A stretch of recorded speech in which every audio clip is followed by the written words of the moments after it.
좋으신 주님을 찬양합니다. 오늘도 은혜의 보좌 앞에 오르신 우리 성도님들 심령마다 하늘의 신령한 은혜와 은총이 충만하게 헐몬산의 이슬이 내린 같은 은혜가 있기를 축복합니다. 오늘도 그런 기대와 소망을 가지고 시편 124편 말씀 함께 나누도록 하겠습니다. 우리는 시편 120편부터 134편까지 계속되어지고 있는 성전에 올라가는 노래의 주제에 포함되어 있는 그 시를 묵상하고 있습니다. 오늘은 또 다윗의 시가 나왔습니다. 성전에 올라가고 또 여호와의 성막 성전을 그렇게도 사모했던 다윗, 오늘 이 말씀을 같이 묵상하면서 함께 우리 주님의 몸된 교회, 그 성전을 기억하며 또 함께 사모하며 함께 찬양하는 그런 복된 시간 되시길 바랍니다. 1절을 보면 함께 볼까요? 이스라엘은 이제 말하기를 여호와께서 우리 편에 계시지 아니하셨더라면 우리가 어떻게 하였으랴. 어떤 가정법이 나오죠. 우리 하나님께서 이스라엘과 같이 하지 아니하셨더라면 우리가 어떻게 됐을까? 적군에 의해서 2절이죠. 사람들이 우리를 치러 일어났을 때에 여호와께서 우리 편에 계시지 아니하셨더라면, 전쟁이 났는데 사건이 터졌는데 여호와께서 우리 편에 계시지 아니하였더라면 그럼 어떻게 됐을까 하는 그런 가정법에 기인한 시입니다. 그런데 실제적으로는 가정법은 항상 이제 반대죠. 내가 새라면 저 하늘을 나를 텐데 내가 새가 아니죠. 그거를 가정하는 반대적인 것들을 이제 가정하게 되는데, 근데 실제의 현실 속에서는 하나님께서 우리를 도우셨다, 그런 거죠. 그래서 이 가정법을 통해서 하나님의 도우심을 굉장히 이렇게 아름답게 묘사하는 그런 시가 되겠습니다. 그런데 이것은 다윗 한 사람이 당하는 그런 어려움을 넘어서 개인적인 어떤 가정적인 그런 어떤 그런 걸 뛰어넘어서 민족이 당하는 어려움, 국가가 당하는 어려움에 있을 때를 가정하는 그런 시입니다. 그러니까 오늘날 우리 사회, 그러니까 우리 나라가 당하고 있는 이 코로나 재앙, 온 열방 온 세계가 당하고 있는 이 코로나 재앙에 버금가는 그런 어려움과 문제가 있었던 거죠. 그럴 때 하나님이 우리 편이 아니었다면, 그러면 어떻게 되었을까? 여러분 어떻게 되었을 것 같습니까?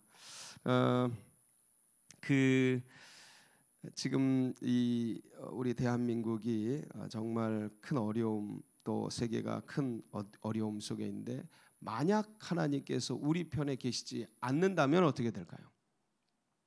멸망이죠. 이대로 끝이죠. 중세 패스트가 유럽을 덮쳤는데 유럽 인구의 3분의 1 이상이 죽었다는 기록이 있습니다. 엄청난 거죠. 그러니까 그런 일들이 얼마든지 일어날 수 있는 거죠. 하나님이 우리 편, 그러니까 우리 편이라는 건 뭐냐면 고난이 없다 이런 게 아니고, 고난 속에서도 주님이 계시기에 지켜주시는 거죠.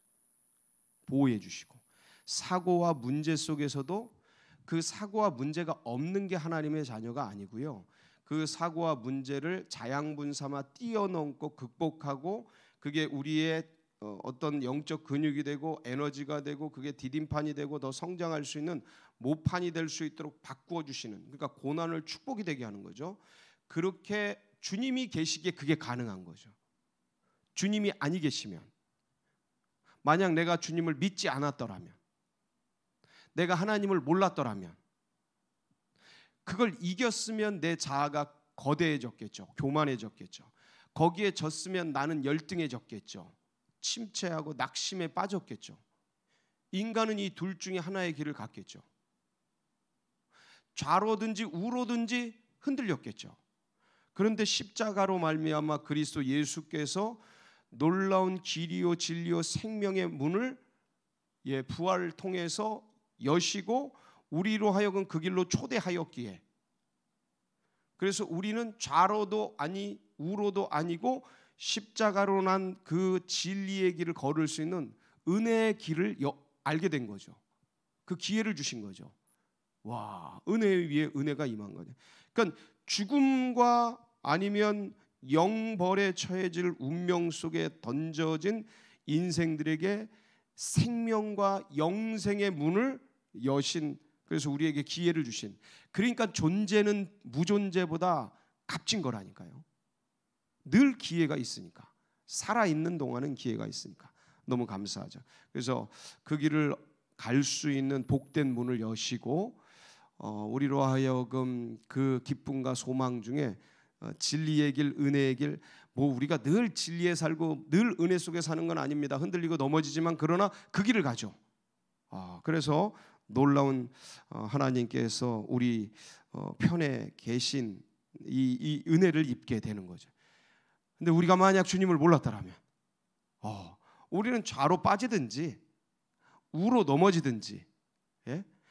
교만하든가 아니면 침체 열등의 늪에 빠져서 허우적거리든가 그러면서 영원 형벌 가운데 죽어가게 되겠고, 이 땅이 전부인 줄 알고, 이 세상이 전부인 줄 알고 입신양명의 성취와 소유의 정욕과 쾌락과 향락과 일락을 구하면서 내 배를 위하고 몸뚱이를 위하면서 좀 더 먹자, 좀 더 채우자, 좀 더 소유하자, 예, 그 돈을 향해, 물질을 향해 모든 에너지를 쏟으면서 그 원수마귀가 사단이 깔아놓은 그 종노릇, 인생의 종노릇, 죄의 종노릇, 원수마귀의 종노릇에 온 인생을 사기당하고 탕진하고 그 지나가는 물거품 같은 사라질 것들을 마치 진짜인 것처럼 쫓다가 마지막 병상에서 이게 아니었구나 하면서 두려움과 불안 속에 이빨을 드드득 깔면서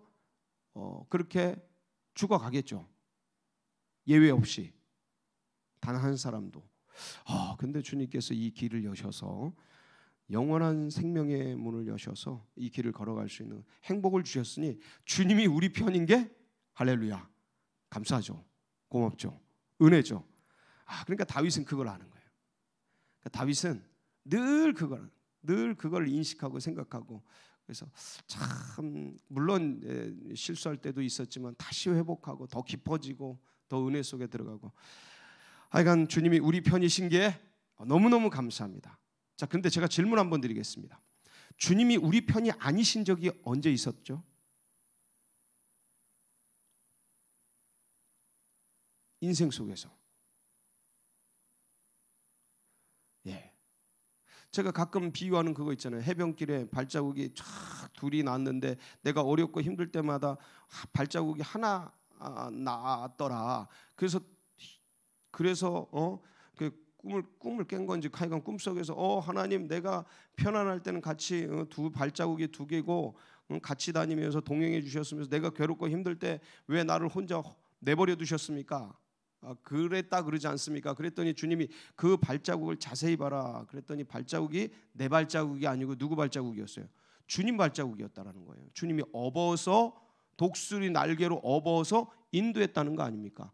주님은 우리를 한 번도 놓친 적이 없는데, 우리 편이 아니신 적이 없는데 누가 주님 편을 떠나는 거예요? 그거 잘 생각해야 돼요. 그러니까 그렇구나, 우리가 떠나는 거구나. 네. 그래서 링컨이 그랬나 누가 그랬나, 그러니까 주님이 우리 편이기를 바라지 말고 내가 주님 편인가를 생각하라. 그 얘기 했다 그러지 않습니까? 이 시를 본 거죠. 내가 주님 편인가? 내가 지금 주님의 뜻에 서 있는가? 내가 주님이 원하시는 그 길을 가고 있는가? 이걸 생각하라는 거죠. 이게 더 중요하다는 거죠. 왜냐하면 주님은 신실하셔요. 진짜 끝까지. 언제까지요? 끝까지 사랑하셔요. 끝까지. 그래서 끝까지 붙들어 주셔요. 근데 우리는 늘, 어제 야곱을 같이 묵상했습니다만, 늘 그냥 필요할 때는 무슨 자판기에서 뽑듯이 주님 필요해요. 주님 도와주세요. 어렵고 힘들 때는 주님 간쓸게 내줄 것 같이 찾다가도 그냥 부유해지고 편안해지고 문제가 해결되면 언제 그랬냐는 듯이 내 길 가잖아요. 내 소견에 오른 대로 숫곳으로 가지 않습니까? 베델도 아니고 세일도 아니고 숫곳으로 가지 않습니까? 이게 인생인데 과연 내가 주님의 편인가가 더 중요하다. 그걸 인식하고 그걸 생각하고 그걸 묵상하는 것이 그래서 이 오늘 이제 민족적으로 당하는 이스라엘이 민족적으로 당하는 이 아픔과 고난과 어려움, 대적들에게 지금 막 쫓기고 코너에 몰리고 지금 대적들이 이스라엘을 치러 일어난 거예요. 오늘날도 보면 알지만 이스라엘 중심으로 전부 대적이잖아요. 전부 적대 국가잖아요. 물론 우리나라도 그렇습니다. 예, 우리나라랑 어떻게 이렇게 이스라엘은 여러 면에서 닮았는지 몰라요. 지정학적으로도 중요성도 그렇고 중동에서 제일 중요한 나라가 이스라엘 아닙니까? 극동에서 제일 중요한 나라가 어디예요? 우리나라지 않습니까? 이 여러 가지 상황과 환경 속에서 그 조그만 나라가 1948년에 같이 독립하고 그러면서 이 하여간 그 운명적인 동질성을 보면 그 아마도 민족적으로 같은 민족 DNA가 같지 않을까 그런 생각이 들 정도이고요. 하여간 그 구약의 이스라엘이라면 신약의 대한민국이다. 이렇게 현대적으로 고대의 이스라엘이라면 현대의 대한민국이다. 이렇게 생각해도 무방할 정도로 동질적인 그런 게 굉장히 많습니다. 그래서 그런 어렵고 힘든 일이 있었는데 참으로 많은 어려움이 있었는데 그때 그 고통과 어려움과 고난 속에서 이스라엘이 당한 어려움 속에서 하나님이 이스라엘을 도우셨다는 거죠. 하나님이 이스라엘을 이끌어 주셨다는 거예요. 그러니까 민족적으로 당하는 위기. 우리나라도 지금 우리 민족도 과거의 그 5,000년의 역사 속에 1,000번의 침략 그 침략을 받고 그 다음에 수많은 어려움과 IMF와 그 다음에 뭐 국가 부도와 뭐 이 금융 위기와 하여간 지금 당하고 있는 코로나 위협과 이런 수많은 위기 어려움뿐만 아니라 적들로부터 얼마나 많은 뭐 근자에는 북한으로부터 일본으로부터 중국으로부터 수없이 많은 중국은 우리나라를 밥 먹듯이 쳐들어왔죠. 일본도 우리나라를 호시탐탐 어떻게 하면 대륙으로 진출하려는 발판을 삼으려고 그랬죠. 그리고 중국은 우리나라를 이렇게 접수하고 태평양으로 나가는 진출권을 확보하려고 러시아와 하여간 그 수많은 청일 전쟁 이런 그다음에 저희 러일 전쟁 이런 게 일어났던 게 우리나라를 어떻게든 한반도를 해서 태평양으로 진출하든 일본은 대륙으로 진출하든 그 양자간에 딱 끼어 있는 우리나라의 지정학적 위치 때문에 수없는 침략을 당했던 거죠. 그러니까 이런 위기 이스라엘도 똑같아요. 그 길목이잖아요. 새 대륙으로 아프리카, 유럽, 아시아로 들어가는 나머진 이쪽은 사막이라 그러면 못 갑니다. 그러니까 딱 이스라엘을 지나야 돼요. 그 길목에 어떻게 주님이 거기다가 나라를 가나안이라는 축복의 땅으로 가나안 복지라고 약속의 땅으로 그 땅을 세워놨는지 그러니까 그 땅은요 딱 하나님 의지하지 않으면 제국들에게 짓밟히는 땅이에요. 그러니까 이 약속의 땅 축복의 땅 젖과 꿀이 흐른다는 게 그 땅이 좋아서 젖과 꿀이 흐르는 게 아니고 누구만을 의지하는 땅이라고요? 하나님만 의지하는 땅이라니까요. 절대로 그렇지 않으면 살아남지 못하는 그런 나라이죠. 우리나라도 똑같아요. 우리나라가 잘 먹고 잘 사니까 이제 하나님 등지고 뭔가 약해지니까 이 위기가 그냥 와버리잖아요. 이 위기가 그냥 와버리잖아요. 누가 초래한 것도 아닌데 그냥 와요. 우리나라 더 세졌거든요. 옛날보다 1950년대보다 1940년대보다 엄청 세졌는데 엄청난 지금 주위의 국가들이 워낙 강하니까 우리나라가 세계 국방력 10위고 경제력 10위고 어마어마한 나라인데 300개 국가 중에 최상위의 국가인데도 워낙 주위에 있는 하여간 제가 늘 얘기하지만 전국에서 우리 5등인데 반에서도 5등인 그 느낌 딱 그 강적들이 다 우리 주변에 다 있잖아. 미국, 러시아, 뭐 일본, 중국, 저 북한 아무것도 두려워하지 않는 저 북한 지금 뭐 굉장히 위기에 처했다 그러는데 하여간 이런 나라들 사이에서 지정학적으로 대륙으로 나가는 발판이 우리나라가 되고 태평양을 해양으로 진출하려는 발판이 우리나라란 말이에요. 그러니까 하여간 지리적으로 모든 면이 똑같은데 그래서 누구만 의지해요? 하나님만 의지할 수밖에 얻게 만들었다고요. 근데 하나님만 의지하는 그 순간 우리나라는 일본의 그 압제 속에서도 자유를 얻었고 6.25 전쟁 속에 마지막 낙동강벨트 남은 그 속에서도 되살아났고 그 가난과 굶주림과 인도와 더불어 세계 꼴찌의 나라가 이 몇 년 50년 60년 만에 한강의 기적을 통해서 엄청난 나라가 되었고 이게 다 뭡니까? 그때 민족 일본에 짓밟힐 때 하나님 도와주세요. 민족의 자유를 주세요.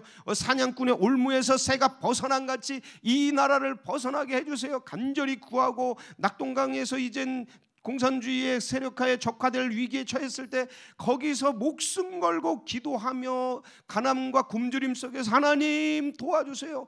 여러분 우리 선배 신앙의 선배들은요 진짜 엄청난 기도를 했습니다.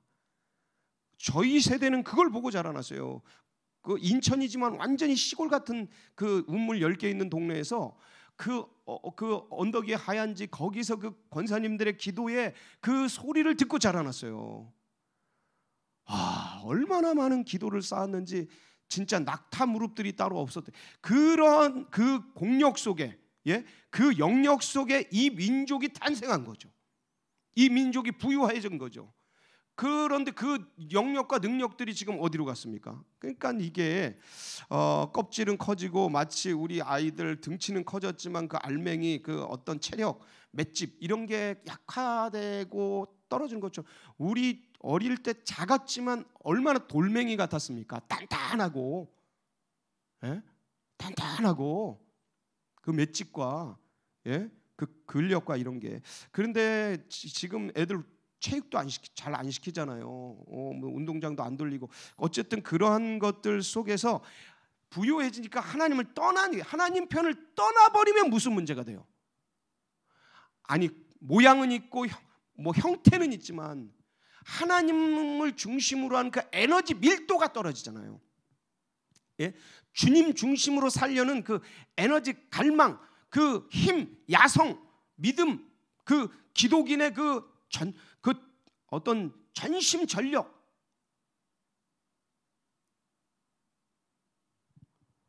그게 다 어디로 갔을까? 그러니까 이게 다음 세대들의 전혀 전수가 안 됐잖아요. 이제 우리는 이렇게 가는데 우리 시대는 이렇게 가잖아요. 이걸 누가 막습니까? 못 막아요. 그냥 이렇게 간다고요. 근데 다음 세대들 어쩌려고요? 다음 세대들 4%도 안 되고 미전도 종족. 이스라엘은 자녀들을 교육해서 한 날개, 주님의 양날개 중에서 그 자녀 교육, 자녀 훈련, 자녀 양육, 그 말씀 보존 그거 잘해가지고 축복받았죠. 우리나라 선교, 말씀 받으면서부터 선교 잘해가지고 이 나라 축복받았죠.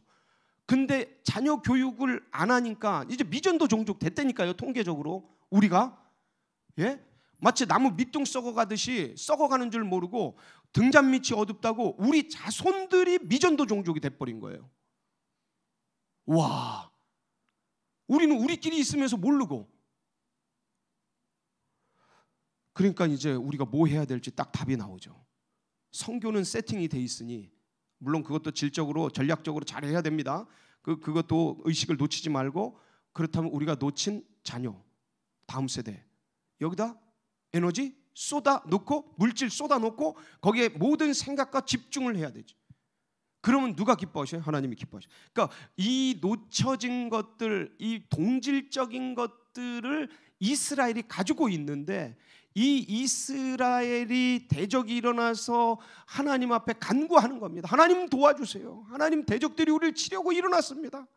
하나님 물이 일어난 같이. 여러분 이 물은요 양자적인 의미가 있어요. 항상 성경에는 양자적인 면이 있어요. 이 칼 같은 거죠. 칼은 어머니의 그 요리, 어머니 주방에서 쓰면 이게 뭐예요? 요리가 되고 가족을 부유하게 하고 먹이고 살지우는 아름다운 도구가 되지만 대적들의 아니면 저 강도의 손에 들리면 위협적 살인의 무기가 되는 것처럼 이 물은요 은혜의 수단이에요. 물 하면 세례, 그다음에 하나님이 부어주신 은혜, 손을 정결하게 하고 영혼을 정결하게 하는 그 도구, 은혜의 도구가 물이면서 동시에 물은 고난, 그러니까 문맥에 따라 달라지는 거 의미가요. 이 고난의 상징이란 말이에요. 물이 찬다 할 때 몸에 물이 찬다 하면 어떻게 됩니까? 그 물 빼내지 않으면 다리가 퉁퉁 붓고, 그런 것처럼 이 영혼에 물이 차들어오고 이 인생에 물이 차들어오고, 홍수 같은 거죠. 노아의 홍수, 그런 것처럼 이 물이 우리 속에 휩쓸듯이 밀려오는 대적들의 그 엄청난 역사에 불안과 두려움이 느껴지는 거죠. 3절, 그때 그들의 노여움이 우리에게 맹렬하여 우리를 산채로 삼키려고 일어난 겁니다. 어떻게? 4절, 그때에 물이 우리를 휩쓸며 시내가, 이게 내천, 홍수 같은 거예요, 우리 영혼을 삼켰을 것이며. 왜 이런 비유가 많이 나오냐면, 이스라엘은 우기 때에 한 번에 물이 확 쏟아져요. 이 사막 기후이기 때문에 한 번에 스콜이죠. 물이 한 번에 확 쏟아져 가지고 물이 갑자기 눈앞에서 엄청난 물들이 그냥 바로 생성돼 가지고 휩쓸어가 버리는 거예요, 사람을. 예. 우리 홍수 때 가끔 그런 보도가 나오잖아요. 근데 이 중동의 기후는 그게 매번 우기 때마다 그런 일들이 일어나는 거예요. 어느 때 휩쓸려 갈지 모르고. 그러니까 그 물은 두려움이고 심판이고 굉장히 무서운 그런 물인 거예요, 여기서는. 그래서 물이 우리 영혼을 삼켰을 것이라. 근데 하나님이 도우셔서 주님께 간구했더니 6절, 우리를 내주어 그들의 이에 씹히지 아니하게 하셨다. 그래서 그 주님을 할렐루야 찬송합니다. 어떻게 우리를 보호해 주셨어요? 7절 다 같이 읽습니다. 시작. 우리의 영혼이 사냥꾼의 올무에서 벗어난 새같이 되었나니 올무가 끊어짐으로 우리가 벗어났도다. 누가 도우셔서요? 하나님이 도우셔서, 주님이 도우셔서, 우리 구주 예수 그리스도의 은혜, 누구든지 주의 이름을 부르는 자들에게는 구원을 주십니다. 그게 영혼의 구원, 그 상황과 현실에 대한 구원, 모두가 포함된, 그래서 주님은 모든 것의 근원이 되시는, 주님, 우리의 이 민족적인, 그래서 이 코로나 재앙으로부터 당하는 경제적인, 정치적인, 국제관계적인, 아니 개인적인, 상황적인 여러 재정적인 어려움으로부터, 이 올무에서부터, 이 원수마귀 사냥꾼의 더러운 올무와 괴계와 그 함정으로부터 우리를 건지시고 구해주시고 자유롭게 하실 줄 믿습니다. 그럼요. 여러분, 부모가 회초리를 때릴 때 자녀를 죽이려고 때리는 게 아니에요. 어떻게 하려고 그러는 거예요? 선한 길로, 올바른 길로, 더 좋은 길로 인도해 주시려고 그러는 거예요. 그러니까 이거는 주님이 우리 편이라는 거예요. 우리 편이 아니면 죽이려고 때리죠. 부러뜨리려고 때리죠. 아주 없애려고 때리죠. 근데 살리려고, 눈을 밝히려고, 못 보는 것을 보게, 가지 말아야 될 길을 막으려고 때리는 거죠. 회초리는 은혜입니다. 이 은혜는 이 너머에 30배, 60배, 100배의 IMF 생각하면 돼요. 그 고통을 견디고 더 부유해졌죠. 우리나라 회계가 투명해지고 세계 표준이 되고 여러 그 실력이 지금 나오는 거죠. 지금 나오는 겁니다. 그때 쌓은 공력이. 근데 이 코로나 재앙 속에서 하나님 앞에 엎드려서 구하면 더 아름다운 민족 될 줄 믿습니다. 그걸 위해 기도해야 돼요. 우리 믿음의 가족들은. 물론 양가적인 게 있어요. 야, 이거 이렇게 해서 회개하지 않고 엎드리지 않으면 어떡하나, 이 민족이, 이 한국교회가 깨어나지 않으면 어떡하나, 이런 그런 어떤 면에서는 그 어떤 그런 염려적인 것도 있어요. 근데 하나님께서 도우시면 야곱을 결국 거꾸로 들여서 이스라엘로 바꾸시지 않습니까? 이 나라 민족을 더 높은 동방의 횃불처럼 열방의 하나님 살아계신 나라로, 이 나라를 들어서, 왜 우리나라냐는 수없이 얘기했습니다. 가장 가난하고 연약했기 때문에 이 나라를 들어서 쓰실 겁니다. 그래서 그것을 위해서 우리가 기도하고 간구해야겠죠. 우리를 돕는, 우리를 사냥꾼의 올무에서 벗어난 새같이 벗어나게 하시는 주님의 도우심이 어디에 있어요? 8절 시작. 우리의 도움은 천지를 지으신 여호와의 이름에 있도다. 여호와가 누구라 그랬어요? 예수 그리스도. 누구든지 주의 이름을 부르는 자들에게 구원을 주십니다. 예수 그리스도를 믿는 자들에겐 너와 내 집이 구원을 받으리라. 할렐루야. 영접하는 자 곧 그 이름을 믿는 자들에게 하나님의 자녀가 되는 권세를 주셨나니. 오늘도 이 은혜의 근원이신 주님, 우리를 사냥꾼의 올무에서 벗어난 새같이 우리의 영혼을 구하시고 이 민족을 구해주실 예수 그리스도의 이름을 붙잡고 그분을 바라보며 이 밀림 같고 정글 같은 세상에 승리하시길 주의 이름으로 축원합니다. 함께 기도하시겠습니다. 예, 주님이 우리의 희망입니다. 나를 바라보면 그건 나올 게 없어요. 구정물밖에. 세상을 바라보면 한숨밖에 나올 게 없어요. 여러분, 미래를 바라보면 굉장히 불투명합니다. 안개 같고 연기 같습니다. 그래서 누굴 바라보자? 예수 그리스도, 신실합니다. 회전하는 그림자도 없으시고 항상 변함없이 늘 우리 편에 계시는 분이에요. 그러니까 우리만 주님 편에 있으면 돼요. 이 진리입니다. 할렐루야. 그래서 오늘도 이 신앙과 이 믿음이 다음 세대들에게도 흘러가고 새 가족들의 가슴 속에 새겨지도록 위해서 기도해 주시고, 이 나라 민족 주님, 새로운 위정자들 또 정부 전체가 합력해서 하나님을 잘 섬기고 두려워하고 경외하고 또 이 국민들을 잘 섬기면서 부국강병의 아름다운 길로 걸어 나갈 수 있도록 축복해 주시도록 꼭 기도해 주시고, 하나님 이 나라 민족 교회 깨워 주시고, 그래서 세계 열방의 교회들 가운데 우리 서울제일교회가 마중물 역할 감당하고 하나님의 꿈과 비전을 이루어드려서 주님을 기쁘시게 하고 시원케 하는 그런 교회 되도록 여러분 각자의 기도 제목 붙들고, 주님 제가 주님 편에 서겠습니다. 오늘도 주님의 손을 붙잡겠습니다. 오늘도 예수 그리스도를 바라보겠습니다. 우리 사모하며 주여 한번 무릎 꿇고 기도하며 나갑니다. 부르짖습니다. 주여, 할렐루야.